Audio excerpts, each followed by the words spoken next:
Hello, I am Jake Collins, and this is Knightmare Series 3, Episode 15, which was first broadcast on the 15th of December 1989. When I first watched Series 3, when I was 6, I cried because it was so different. There were direct replacements for some of the characters I was specifically hoping to see. Golgarach replacing Granitas was the big one. Motley replacing Folly. And possibly Melisandre replacing Gretel, though I can't remember how I felt about that one. But there are very obvious replacement characters in this series. Here's something new for you. And I wasn't at all sure I wanted anything new. And yet, in the end, I still loved the show, and indeed some of my strongest memories of Series 1 to 3, before I rewatched any on video in March 1996, turned out to be from this episode. From Martin's quest, and that's not very surprising really, because it was very recent compared to anything else I've watched, and it was very exciting. This business of Martin being in level 3, the last hope for a winner this series, and being snuffed out in the closing stages by, as I always remembered it, a sorceress who may have been Malice, and who it turned out actually was Morgana, who has the exact same costume as Malice. So yeah, I can definitely see why this stuck in my mind, and this cliffhanger stuck in my mind. Will Martin escape the goblins and reach level 3? And very quickly, as we can see in this episode, he walks out of the final cave of the cavern range. The goblins barely feature at all, and he very nearly has reached level 3. But this links into what I was saying about Knightmare being designed to be watched once, and to tap into those feelings while we're actually first seeing it. That's tremendously exciting. Will Martin escape the goblins and reach level 3? Well, on paper, yeah, of course he will. No trouble. But that's a very exciting place to wait for a week.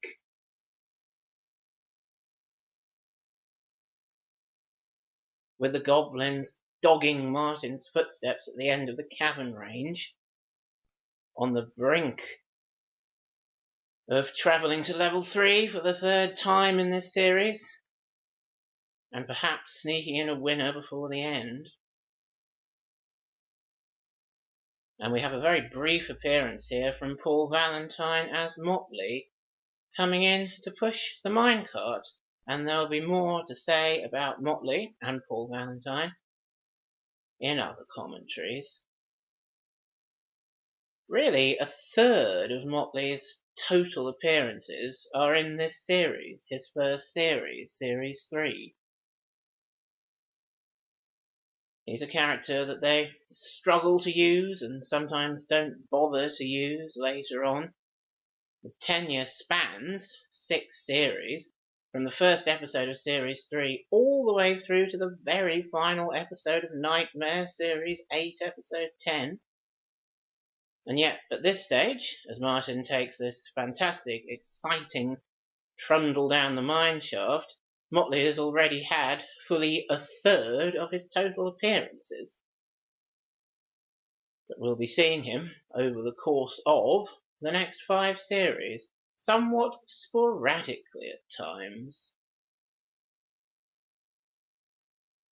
And here we are in level 3, and it's the first time really since Leo's quest early in the series that we're going to get a decent look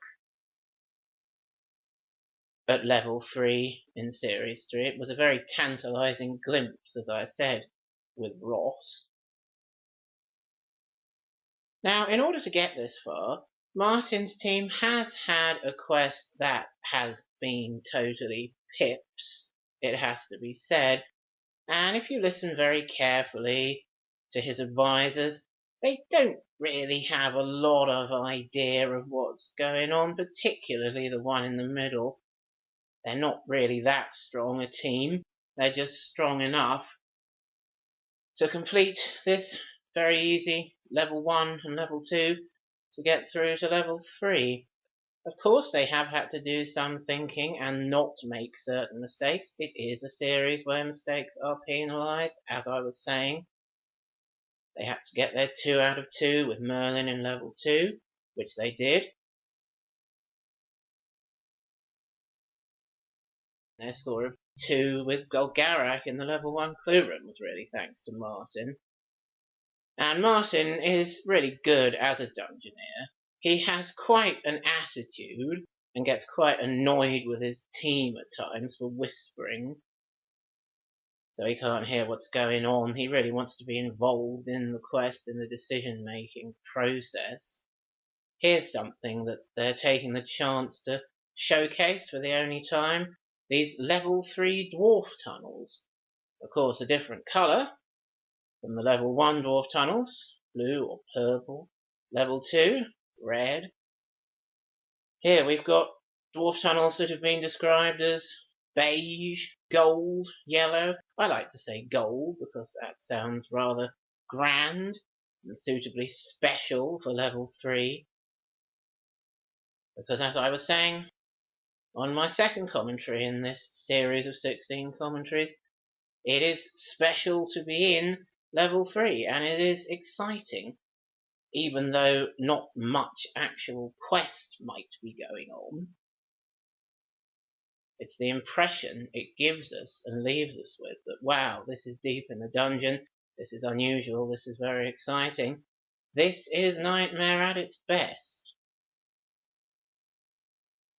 Yes, Martin does have some good interactions with characters, including Motley earlier on. He's cocky, but not too cocky. He's fun to watch. He's just the right side of sarcastic and engaging, I tend to think. But as I say, I don't really think much of his advisors. That was a complete filler scene in the level 3 clue room just to give it a second appearance in the series. To showcase it some more, for the last time, of course. But we do here get to the crunch with Owen, the dragon from series 2, or at least an identical dragon.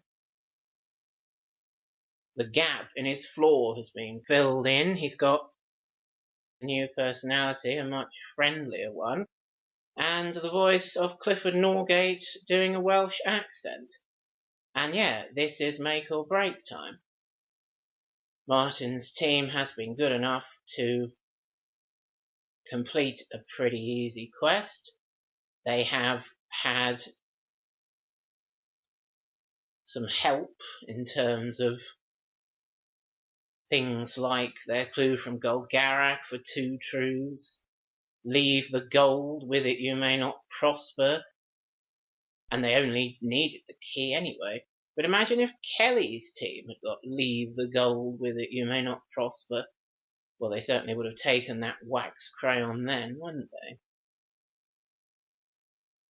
But as I've said before, when mistakes are made in Series 3, under whatever circumstances, those mistakes are penalised. And yeah, this is crunch time. Like with Leo's team and the gargoyle, if Martin's team get this riddle from Owen correct, they've won.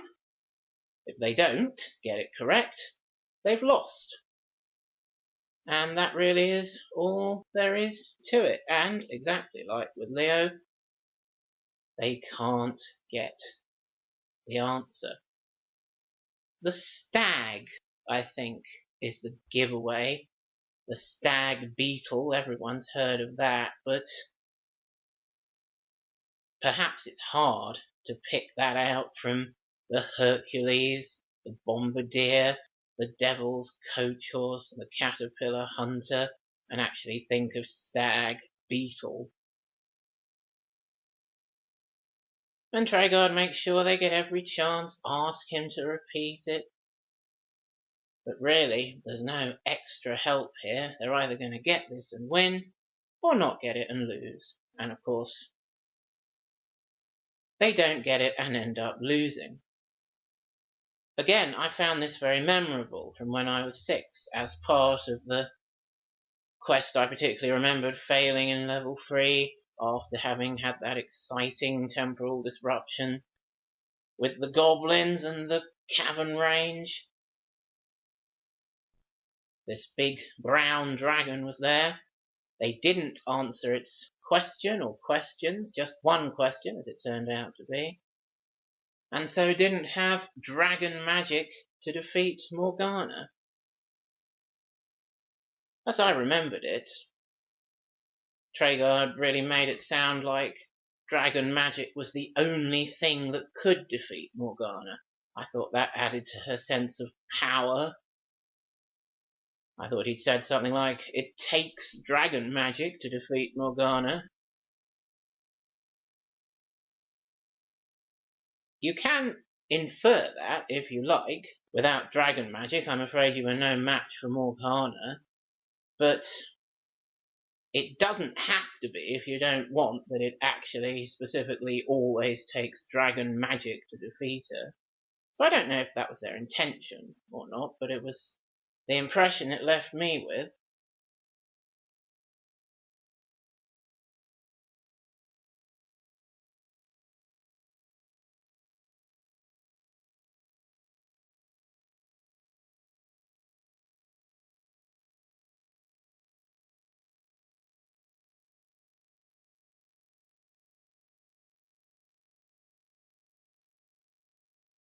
Here we are in Merlin's level 3 chamber, and what did I want to say about this? I wanted to look once again to David Rowe's Art of Knightmare, which calls this room, which of course originally had the Wall of Jericho in it, and a staircase leading up to the door, which has gone by this stage, Mogdred Room. Not Merlin's level 3 chamber, but Mogdred Room. Now, if that doesn't prove that Richard and friends would have found Mogdred behind the Wall of Jericho and had to cast opposite to turn him into Merlin, and indeed that any team that got to that position in Series 1 would have had to do the same, then what in the world proves anything, is my question. And the answer is, that does indeed put it beyond all doubt. This is Mogdred Room, or at least it was going to be if all the teams in Series 1 hadn't screwed everything up so completely. This is quite a quick and really pointless appearance from Merlin. No spells as a reward for Martin's progress. Merlin is in the last 4 episodes of this series, having missed the 4 before that. So they managed to get him in 8 out of 16 episodes. I don't know if that's for contractual reasons or just tidiness or anything, but that certainly was rather a pointless appearance. He rescues Martin's life force using the spell Erg, which has the same effect as Vim and Energy, and talks about Morgana a bit, just to give some context. Do not trust her. They won't get the chance to trust her or not trust her. They just have to have a spell to use against her, and they don't. But it's quite nice, linking it back to the old Camelot legends, moving from the old realm, entering the dungeon via the deeper catacombs. That's a rather nice thing to have Merlin say. I did find it strange there wasn't a spell as a reward for Martin's progress, and a little task to complete just to add to the sense that things are actually happening in level 3. Like we had Leo and Medusa earlier in the series, Merlin's magic to defeat her. Or at least put her out of action for long enough for Leo to escape the room. I don't know if the team hadn't been in losing status at this point, if Merlin would have had a little magic for them and an extra task there. But I guess we'll never know. Now here we are, a very memorable bit of Knightmare, a bit I always remembered. During the 10 years when I couldn't watch this episode at all, The first appearance of very few appearances, 4 in fact, of a hobgoblin.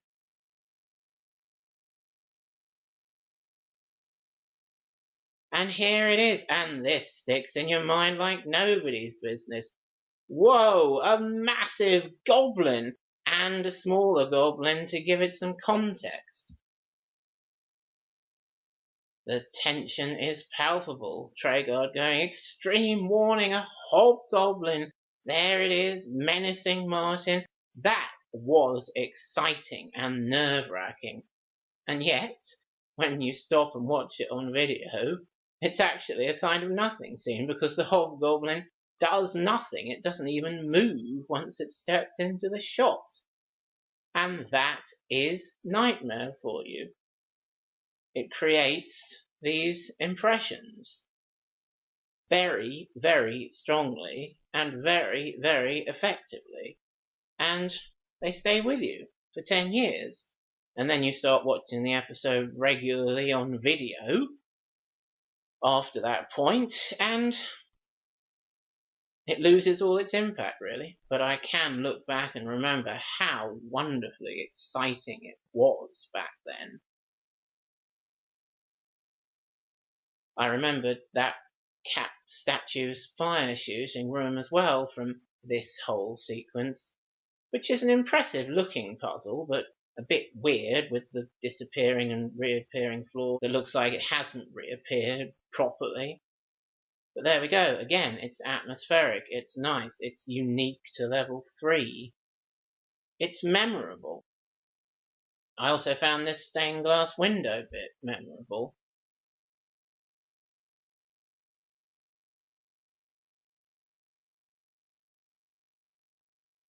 It would be nice to think that the path that the Chalice piece is on and Martin is starting to take now is the correct path for this series, and if Leo had been in a position to succeed, he'd have been shown to go down that path as well.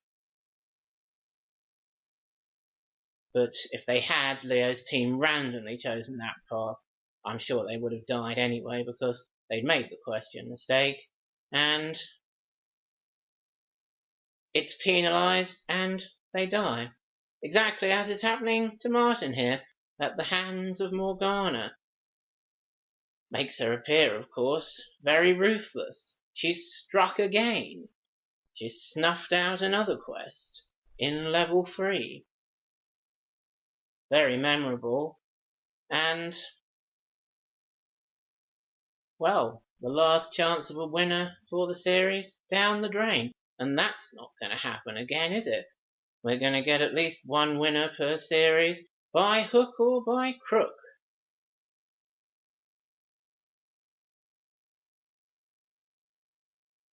And there they go. Martin, Lee, Jamie and Darren from York. Some memorable times there, particularly in level 3. I also remember their moving wall and ghost spell from when I was 6. Unique and memorable moments in their quest. And yet, at the end of the day, they're just another statistic in favour of the dungeon, aren't they? Thinking about goblins and hobgoblins, you don't realise at this stage just how iconic the goblins are going to become. The mainstay Knightmare creature also sticking around until Series 8, like Motley. We'll see a lot more of them than we will of Motley. They're very threatening, atmospheric, skulking about. The goblin horns and the familiar noise, and we know what that means. Very striking and kind of unique to Knightmare. A unique feel that we associate with the show.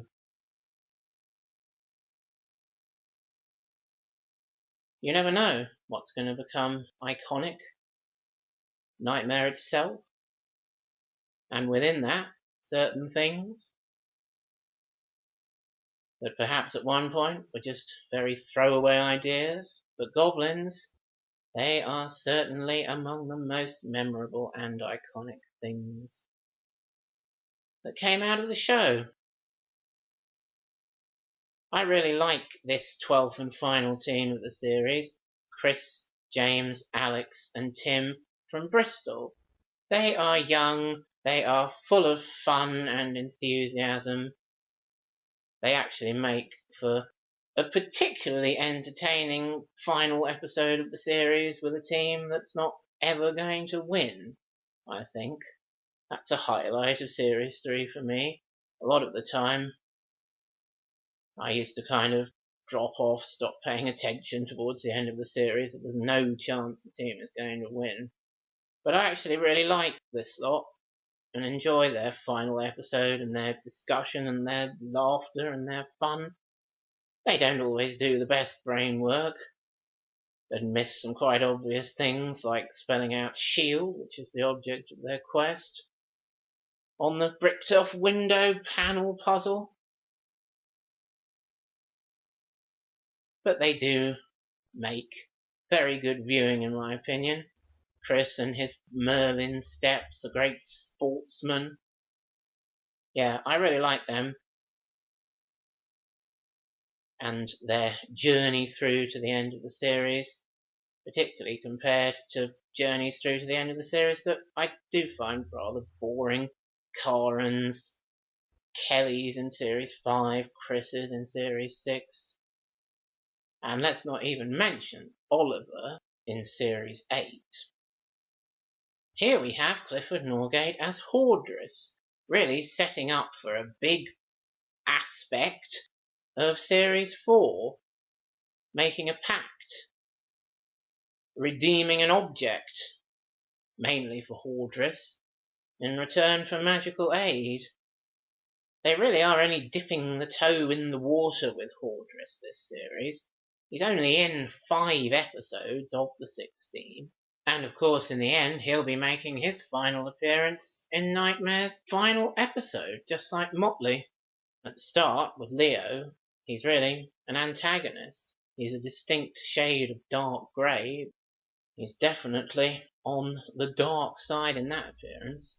And then he's got the door appearance with Julie, and he first appears as a ghost on a wall, as Nicholas Lamb described it on the Knightmare website, in Simon's Quest. So he's a strange, mysterious character, this series. And we get more of a handle on him here with Chris than we ever have before. A long interaction, flatter him, say you're sorry and call him a flattering name like your grace or your eminence, and that certainly works. Appealing to Hordris's pride. Yeah, and then we get an hourglass. Agree to collect it, and I'll reward you with magical aid. Of course, he starts calling himself One for the first time in this appearance.